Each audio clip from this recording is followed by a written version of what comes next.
Wir freuen uns, Frau Heidrun Blum-Förster, dass Sie heute mit uns ins Gespräch kommen.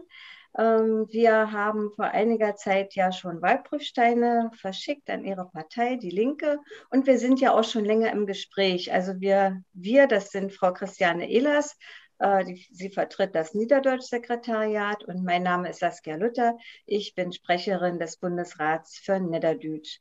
Und ich kann mich noch gut an die Vor-Corona-Zeit erinnern. Da hatten wir nämlich ein Präsenzgespräch mit Ihnen, Ja. was sehr angenehm verlaufen ist. Und wir hoffen, dass wir das ja auch bald wieder mal in Präsenz machen können. Aber im Moment geht das nicht, und deswegen dieses Format. Wir möchten gerne mit Ihnen über Sprachenschutz und natürlich besonders über die Niederdeutschförderung sprechen, für die sich Ihre Partei ja auch schon länger einsetzt. Ja, dann würde ich einfach beginnen, vielleicht mit der Öffentlichkeit und mit dem Sichtbarmachen der niederdeutschen Sprache. Und eine gute Möglichkeit, auf die niederdeutsche Sprache aufmerksam zu machen, ist natürlich der Deutsche Bundestag, der in knapp 3 Wochen ja wiedergewählt wird. Wir hatten 2017 schon einmal eine Debatte zu den kleinen Sprachen, zu den Minderheitensprachen, zur Regionalsprache Niederdeutsch. Und die ist für uns sehr positiv verlaufen. Es gab da auch einen Beschluss, also es wurde nicht nur debattiert, sondern es gab tatsächlich einen handfesten Bundestagsbeschluss, auf den wir uns auch berufen können. Ja, und Sie können sich denken, dass wir natürlich gerne in der kommenden Legislaturperiode wieder eine Debatte anregen möchten zu den Minderheitensprachen und zur Regionalsprache Niederdeutsch, für die wir ja hier stehen. Und unsere ganz konkrete Frage an Sie wäre: Könnten Sie sich vorstellen, das mit zu initiieren, mit zu unterstützen? Denn wir als Vertreter der niederdeutschen Sprechergruppe können ja eine Debatte nur empfehlen oder uns wünschen, aber wir können sie ja nicht initiieren. Ja, also da fange ich erstmal mit der schlechten Nachricht an, dass ich für den nächsten Deutschen Bundestag nicht wieder kandidiere und meine Zeit als Abgeordnete, also mit der Konstituierung des 20. Bundestages dann auch beendet sein wird. Das heißt aber nicht, dass ich nicht weiter mich für das Thema engagieren werde. Ich habe ja damals in unserem Live-Gespräch ja auch durchaus angekündigt, dass ich, wenn ich meine politische Karriere in Berlin beende, mich trotzdem diesem Thema weiter zuwenden möchte und in Mecklenburg-Vorpommern insbesondere dann auch zur niederdeutschen Sprache, zur niederdeutschen Kultur, zur niederdeutschen Literatur mich beschäftigen möchte. Das bleibt auch so. Und ich kann auch versprechen, dass, wenn die neue Fraktion im Bundestag sich konstituiert hat, dann auch ganz sicher ein Ansprechpartner gefunden wird, den ich dann gegebenenfalls auch mitsuchen werde, der sich für die Themen dann im Bundestag engagieren wird und dort auch entsprechend für Sie Ansprechpartner sein kann. Das ist einmal keine gute Nachricht für uns, das stimmt. Aber der zweite Teil Ihrer Antwort natürlich schon. Ja, wir sind immer gern bereit, persönlich ins Gespräch zu kommen. Aber wir brauchen eben tatsächlich, wie Sie es gesagt haben, Ansprechpartner. Denn nicht jeder in der Fraktion wird sich für das Problem interessieren. Das verstehen wir auch. Und insofern wären wir sehr dankbar, wenn Sie uns eine Ansprechpartnerin oder einen Ansprechpartner benennen. Und darüber hinaus, es gibt ja nicht nur den Bundestag, da haben Sie völlig recht. Wir sind natürlich für jede Aktivität, die dem Niederdeutschen hilft und es stützt, dankbar. Insofern herzlichen Dank für diese Antwort. Ja, ein Teil unserer Arbeit bezieht sich ja auch auf die junge Generation. Und da haben wir auch ein paar Ideen entwickelt, die Frau Ehlers vielleicht jetzt vorstellen will. Ja, eigentlich zielen wir darauf ab, dass wir jugendpolitische Strukturen entwickeln können. Das ist unsere große Herausforderung, dass wir Strukturen schaffen, dass wir Jugendliche und junge Erwachsene mit einbeziehen, ihre Wünsche berücksichtigen und ihnen eben auch die Möglichkeit geben, dass sie die adressieren können. Wir wollen in diesem November, in diesem Herbst schon loslegen, dass wir eine Online-Werkstatt machen, wo wir auch Jugendliche einladen und auch eben mit Politikerinnen und Politikern die Möglichkeit geben, zu sprechen. Da würden wir auch gerne auf Sie zukommen, ob Sie Verfügung stehen, uns jemanden empfehlen können. Und eben unsere Frage auch an Sie, wie steht Ihre Partei dazu zur Jugendförderung und dem Schaffen von den Strukturen? Wie sehen Sie das? Wie können Sie da auch unterstützen?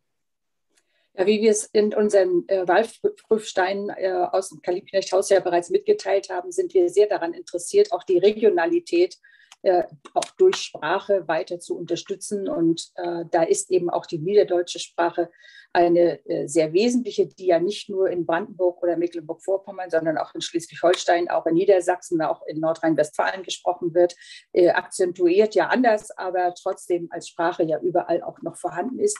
Aber auch ich stelle fest, dass junge Menschen in der Regel von allein diesen Zugang zur niederdeutschen Sprache nicht unbedingt finden, wenn das nicht von außen angeregt wird und wenn sie nicht von außen angesprochen werden, sich an dieser Stelle zu engagieren. Was ich persönlich sehr gut finde, ist, wenn in Schulen zum Beispiel fakultativ auch die niederdeutsche Sprache angeboten wird oder wenigstens die Befassung mit der niederdeutschen Sprache oder mit der niederdeutschen Literatur angesprochen wird, weil das ist ein Zugang, den junge Leute dann direkt auch durch die Schule bekommen. Ich kenne das aus meiner eigenen Familie. Meine Großeltern haben noch täglich Plattdeutsch gesprochen. Ich selbst kann das leider nur noch rudimentär, weil die Gelegenheit, diese Sprache zu pflegen, auch nicht überall gegeben ist. Aber mir ist es wenigstens gelungen, dass meine Kinder auch die niederdeutsche Sprache noch verstehen, wenn sie auch nicht mehr sprechen können. Und insofern denke ich, ist dieses Online-Angebot in einer Werkstatt sich zu beteiligen oder wenigstens erstmal reinzuhören, um zu gucken, ob das gegebenenfalls auch etwas für die jungen Leute ist, würde ich dringend unterstützen. Und ich denke auch, dass die Strukturen dann aber auch dauerhaft sein müssen. Also diese Werkstatt darf nicht nur Projektcharakter von Einmaligkeit haben, sondern wenn, dann muss das auch über einen längeren Zeitraum möglich sein, sich dort zu befassen. Denn eine Sprache lernt man ja nicht nur durch einen kurzen Kontakt oder durch einen Urlaub in einem norddeutschen Bundesland, sondern die Sprache muss dann ja auch tatsächlich gepflegt werden. Und insofern würde ich das begrüßen und denke auch, dass die wichtige Voraussetzung ist, diese Strukturen dann dauerhaft auch zur Verfügung zu stellen und auch vor allem zu finanzieren. Sie sprechen uns aus der Seele, das sind genau unsere Wünsche. Von daher sind wir bei Ihnen da ja genau richtig, sehr schön. Ja, ein zweites Thema ist eben auch die Medien. Niederdeutsch kommt in den Medien vor, aber die niederdeutsche Sprechergruppe ist nicht zufrieden mit der Versorgung durch den öffentlich-rechtlichen Rundfunk. Mit den Angeboten, auch wenn wir sagen, was gibt es überhaupt für Jugendliche, sind die Angebote, die da sind, ausreichend, sprechen Sie uns an, sind sie von den Zeiten gut? Und da gibt es jetzt eine neue Kampagne, die der Schleswig-Holsteinische Heimatbund zusammen mit dem Bundesrat für Niederdeutsch gestartet hat, Funklok stoppen. Der Wunsch der Sprechergruppe nach einer Medienplattform für das Niederdeutsche. Eigentlich ein Radiosender, den man digital empfangen kann, der angebunden ist an den öffentlich-rechtlichen Rundfunk und der uns eben rund um die Uhr mit deutschen Angeboten versorgt. Ein Wunsch. Wir haben in diesem Jahr angefangen, aber auch da brauchen wir Unterstützung aus der Politik. Hier konkret auf unsere Frage, wie steht Ihre Partei dazu und wie könnten Sie uns da unterstützen? Also da kann ich ganz klar sagen, da sind Sie auf der richtigen Seite mit Ihrer Forderung. Bei uns, wir würden diese Idee des Rundfunksenders sehr gerne unterstützen. Wir wissen nur nicht genau, da sind wir auf Ihren Rat, auf Ihre Hinweise auch angewiesen, ob das jetzt ein eigener Radiosender sein muss oder ob es in den bestehenden öffentlichen Rechtlichen nicht noch auch einen Platz gibt, wo man das dauerhaft platzieren kann.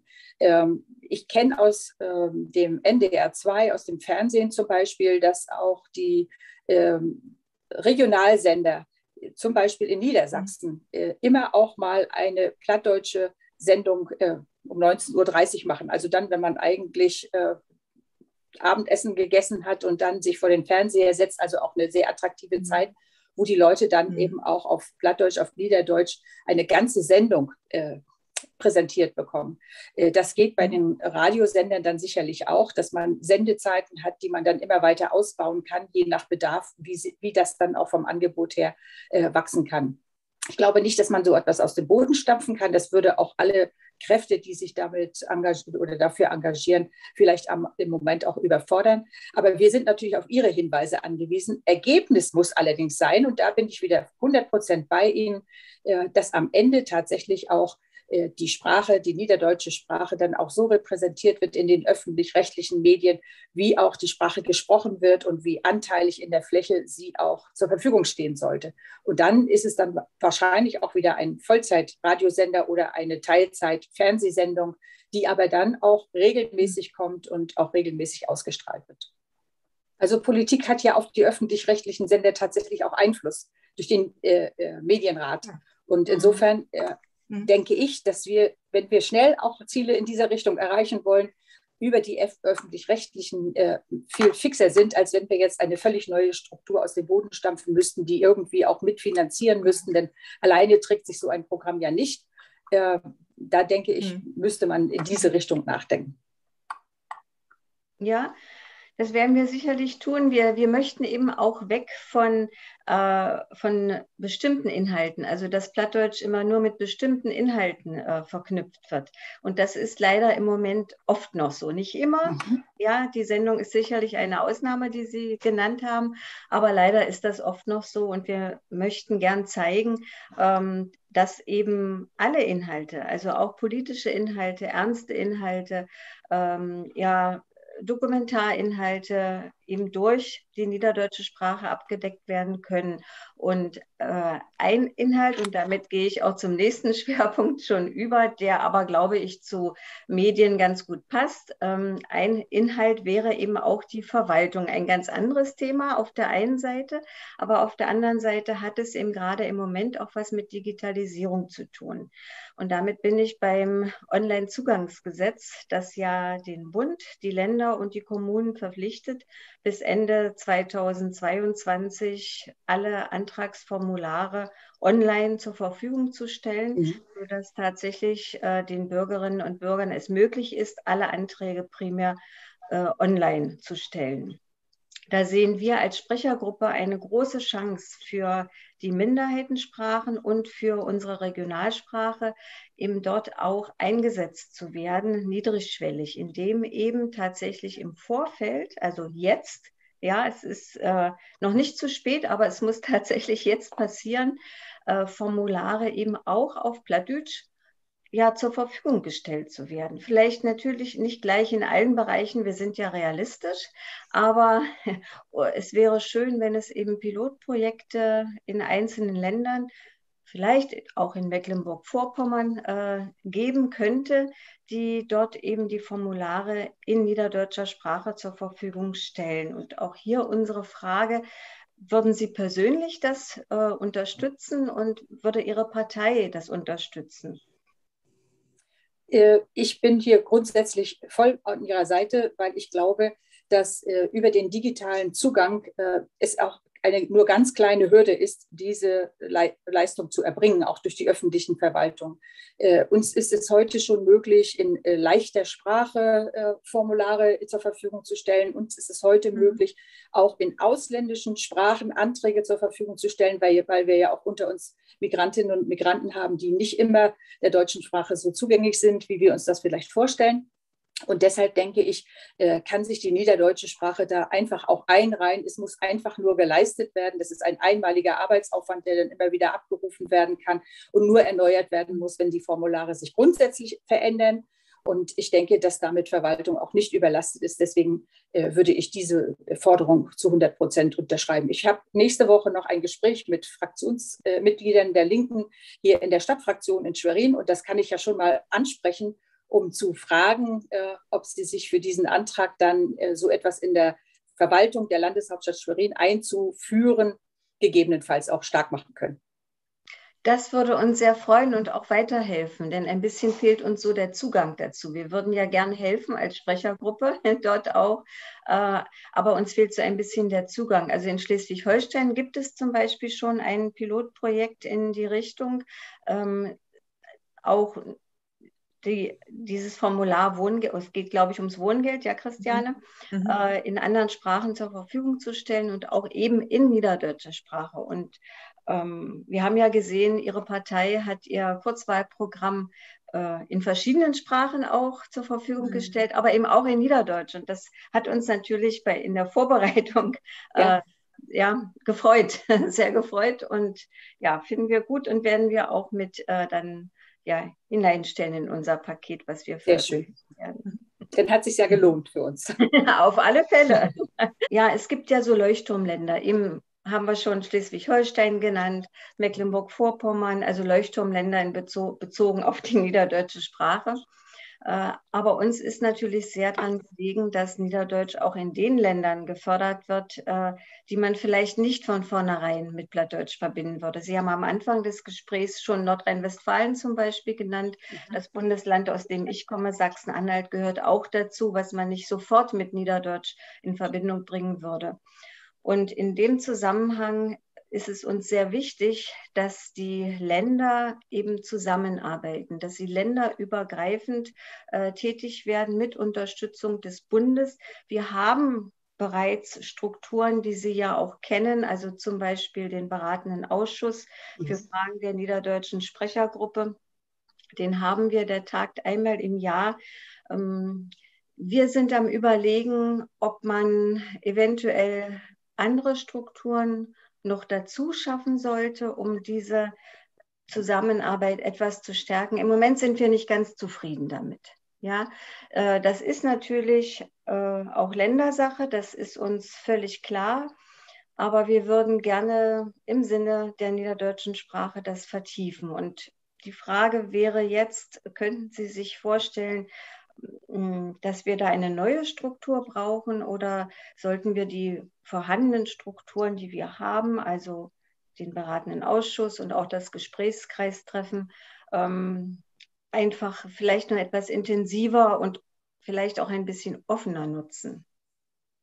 Also mein Vorschlag, der sich jetzt so spontan bei mir im Kopf entwickelt hat, ist, dass vielleicht dieses Thema regionale Sprachen auch eine Frage der Kultusministerkonferenzen sein muss, die Bundesländer ja auch mit dem jeweiligen Bundesministerium machen. Also Sprache gehört zur Bildung und insofern sind die Kultusminister und die Bildungsminister ja die entsprechenden Ansprechpartner, um dann auch länderübergreifend hier eine Verständigung und vielleicht auch eine neue Arbeitsstruktur zu schaffen, die sich speziell mit der Thematik der Regionalsprachen und damit dann eben auch der Regionalsprache Niederdeutsch beschäftigen kann. Das ist das, was mir so spontan einfällt und wo man dann über die politische Ebene auch durchaus Einfluss nehmen kann. Und wir gucken mal, wie die Landtagswahlen hier in Mecklenburg-Vorpommern ausgehen und ob die Linke da gegebenenfalls dann auch eine Möglichkeit hat, an dieser Stelle für Sie persönlich Ansprechpartner zu sein durch eine linke Kollegin oder einen linken Kollegen. Wir wollen ja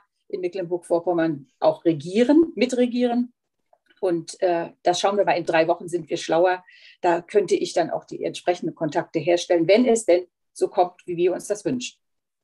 Das wäre sehr schön, würde uns sehr, sehr freuen. Es gibt auch tatsächlich gerade eine Initiative, an die KMK heranzutreten, mit der Bitte, mehr Wissen über die nationalen Minderheiten in Deutschland und über die niederdeutsche Sprechergruppe strukturell in den Unterricht einzubeziehen und mehr Wissen zu vermitteln darüber. Und insofern würde das sehr, sehr gut passen. Ja? Und wir sehen das auch so, dass die Bildung, schon lange sehen wir das so, dass die Bildung einen Hauptteil einnehmen muss in der Arbeit für das Niederdeutsche. Und wir haben immer schon angeregt, dass gerade die Bildungsreferenten der Länder zusammenarbeiten sollten. Das ist bis jetzt immer etwas schleppend gewesen, aber vielleicht kriegen wir nochmal das doch hin und das würde uns freuen. Ja, wir haben jetzt ja einige Themen angesprochen, weiteren Bedarf sehen für eine Stärkung der Regionalsprache und Chancen für eine Förderung. Würden Sie da noch Schwerpunkte sehen und was geben Sie uns vielleicht mit auch auf den Weg, dass Sie sagen, gucken Sie doch das Thema mal an, das dürfen Sie nicht aus den Augen verlieren. Haben Sie da noch was? Also, da fällt mir jetzt spontan so nicht unbedingt was ein. In dieser Richtung habe ich jetzt vor dem Gespräch nicht unbedingt nachgedacht. Aber ich denke, dass wir uns alle immer wieder auch bemühen müssen, daran zu denken, dass wir auch in einer Tradition, in einer Kultur auch regional unterschiedlich sind, dass wir uns gegenseitig in dieser Richtung auch akzeptieren sollten und dass das auch für die Zukunft gepflegt werden soll, weil solche Dinge sind auch Grundlage für eine regionale Identität, die auch nicht verloren gehen darf. Denn wenn wir alles gleich regeln und gleich schleifen, dann sind wir auch überhaupt nicht mehr unterscheidbar. Und insofern wünsche ich mir einfach, dass die Regionalität und die Regionalsprachen, die wir haben in Deutschland, eben auch nicht untergehen, sondern weiter wirklich qualifiziert entwickelt werden und auch Fans gefunden werden, die diese Sprache lernen und sie auch in die Zukunft mitbringen.